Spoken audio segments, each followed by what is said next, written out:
जहां एक औरत की बेप्सी बन जाती है 4 लोगों की मौत की वजह। जहां एक पति की आंखों के सामने उसकी बीवी कर लेती है खुद को खत्म। और जहां एक अंधा दिखने वाला शख्स खेलता है इंसानों से शतरंज का खेल। सिनेमा सेडिट्स पर पेश है मोहरा, वो कहानी जहां विशाल अग्निहोत्री नाम का एक कैदी सिर्फ इसलिए रिहा होता है ताकि वह बन सके किसी और के हाथों का खिलौना। जहां पत्रकार रोमा सिंह की मोहब्बत बनती है इंस्पेक्टर अमर सक्सेना से, लेकिन उनके बीच खड़ा होता है एक अंधेरे का साया। जहां जिंदल नाम का एक अंधा आदमी चलाता है पूरे शहर के ड्रग माफियाओं का खात्मा। क्या विशाल को मिलेगी सच्चाई? क्या अमर को मिलेगा अपने बाप का कातिल? और कौन है वो जो मरते दम तक देता है सलामी इंसाफ को, दोस्ती को और अपने किए पर पछतावे को? जहां हर शख्स एक मोहरा है और हर खेल में छिपा है एक जाल। विशाल अग्निहोत्री नाम का एक साधारण इंसान, जिसकी जिंदगी एक अंधेरी रात में हमेशा के लिए बदल गई। उसकी भाभी रीता के साथ 4 अपराधियों ने सामूहिक दुष्कर्म किया और उसकी हत्या कर दी। विशाल ने इन अपराधियों के खिलाफ अदालत में केस किया, लेकिन एक भ्रष्ट सरकारी वकील की मदद से ये चारों जमानत पर बाहर आ गए। कुछ ही दिनों बाद यही चारों अपराधी विशाल के घर में घुस आए और उसकी पत्नी प्रिया के साथ फिर से दुष्कर्म करने की कोशिश की। प्रिया ने खुद को बचाने के लिए छुरे से खुद को मार लिया और वहीं पर मर गई। यह देखकर विशाल का दिमाग खराब हो गया। वह उसी रात एक सर्कस के मैदान में गया, जहां ये चारों अपराधी घूम रहे थे, और एक एक करके उन सबको मार डाला। इसके बाद उसने खुद पुलिस के सामने सरेंडर कर दिया और उसे उम्र कैद की सजा हुई। 7 साल बाद एक युवा और जोशीली पत्रकार रोमा सिंह, जो जेलर की बेटी है, अपने अखबार के लिए एक रिपोर्ट तैयार करने के लिए उसी जेल का दौरा करती है। वहां जेल के किचन का दौरा करते समय कुछ खूंखार कैदी उसे देखकर उसके साथ बदसलूकी करने की कोशिश करते हैं। वे उसे पकड़कर उसके साथ दुष्कर्म करने की योजना बनाते हैं। तभी विशाल वहां आता है और उन कैदियों को पीट पीट कर वहां से भगा देता है और रोमा की जान बचाता है। रोमा उसका आभार मानती है और उससे पूछती है कि वह यहाँ क्यों है। विशाल उसे अपनी दुखद कहानी सुनाता है, अपनी भाभी और पत्नी की मौत के बारे में, और कैसे उसने इंसाफ न मिलने पर खुद ही अपराधियों को सजा दी। रोमा उसकी कहानी सुनकर बहुत प्रभावित होती है और उसे आजाद कराने का फैसला करती है। वह अपने अखबार समाधान के मालिक श्री जिंदल से मिलती है, जो दिखने में अंधे हैं और हमेशा काले चश्मे पहने रहते हैं। जिंदल उसकी मदद करने को राजी हो जाते हैं। वह अपने कानूनी विशेषज्ञों के जरिए विशाल के केस को दोबारा खुलवाते हैं और अदालत में नए सबूत पेश किए जाते हैं कि विशाल ने आत्मरक्षा में यह सब किया था। अदालत उसकी सजा माफ कर देती है और विशाल को रिहा कर दिया जाता है। इसी दौरान रोमा की मुलाकात इंस्पेक्टर अमर सक्सेना से होती है, जो एक ईमानदार पुलिस अफसर है। दोनों के बीच प्यार हो जाता है और वे एक दूसरे को डेट करने लगते हैं। विशाल जब जेल से बाहर आता है तो वह जिंदल का बहुत आभारी होता है। जिंदल उसे अपने घर बुलाता है और एक प्रस्ताव रखता है। वह चाहता है कि विशाल शहर के सभी ड्रग माफियाओं को खत्म कर दे। उसकी लिस्ट में 2 नाम सबसे ऊपर हैं, जिब्रान और टाइसन, जो शहर के सबसे बड़े ड्रग लॉर्ड हैं। साथ ही वह पुलिस कमिश्नर कामदेव कुलकर्णी को भी मारने को कहता है, क्योंकि वह इन माफियाओं को संरक्षण देता है।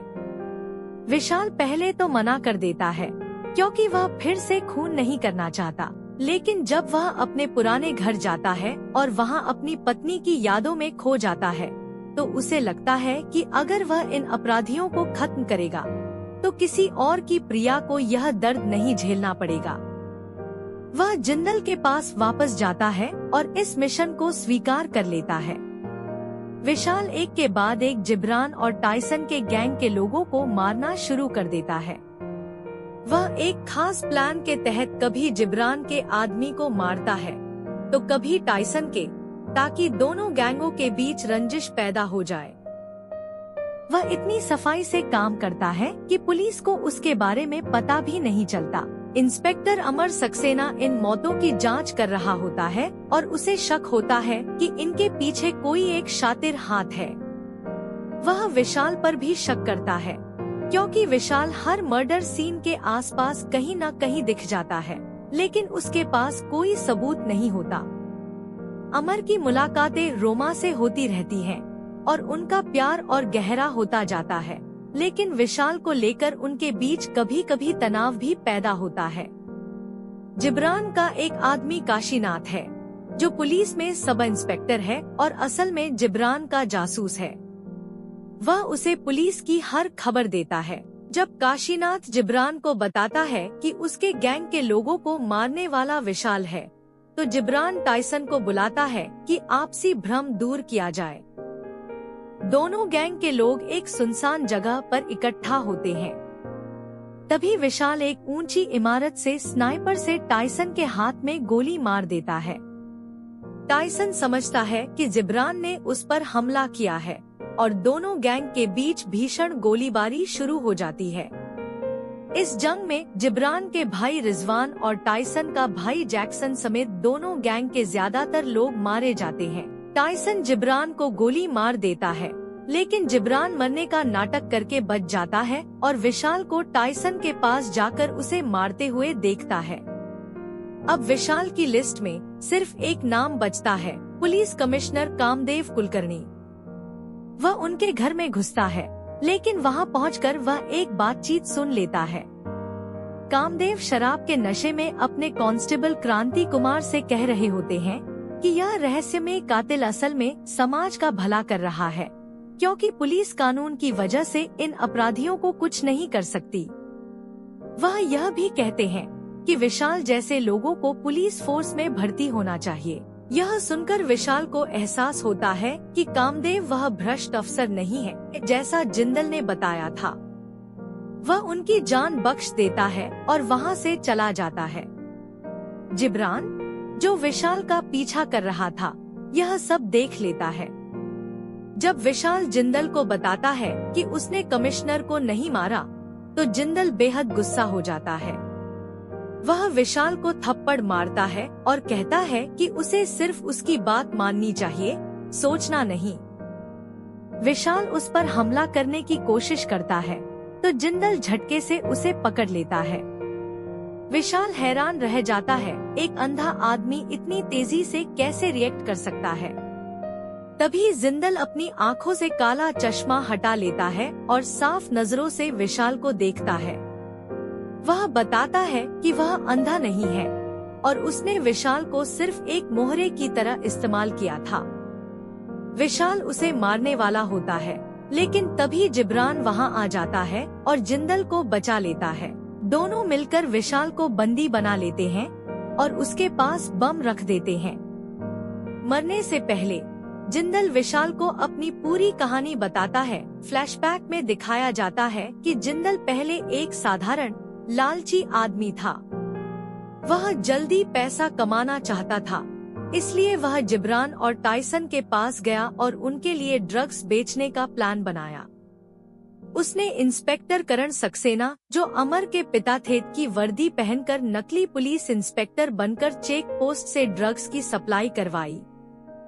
जब करण को यह पता चला, तो जिंदल ने उसे और उसकी पत्नी पूजा को मार डाला। इस हत्या के बाद पुलिस से बचने के लिए उसने अंधा बनने का नाटक कर लिया, ताकि उस पर कभी शक न हो। उसने जिब्रान और टाइसन को भी धोखा दिया और उनसे अलग हो गया। जिंदल और जिब्रान विशाल के पास बम रखकर चले जाते हैं, लेकिन विशाल किसी तरह अपनी जान बचाकर भाग निकलता है। वह सीधा रोमा के घर जाता है और उससे मदद मांगता है। तभी अमर वहां आ जाता है और विशाल को देखकर उसे गलतफहमी हो जाती है कि रोमा का विशाल के साथ अफेयर है। वह बिना कुछ सुने ही रोमा से नाराज हो जाता है। विशाल उसे सब सच बताना चाहता है, लेकिन अमर गुस्से में उससे भिड़ जाता है। दोनों के बीच जमकर लड़ाई होती है। रोमा उन्हें रोकने की कोशिश करती है, लेकिन अमर विशाल को बेहोश कर देता है और उसे हिरासत में ले लेता है। काशीनाथ जिंदल को बताता है कि विशाल जिंदा है और सुबह तक अमर और कमिश्नर को सारी सच्चाई बता देगा। जिंदल अब अपनी असली हरकतों पर उतर आता है।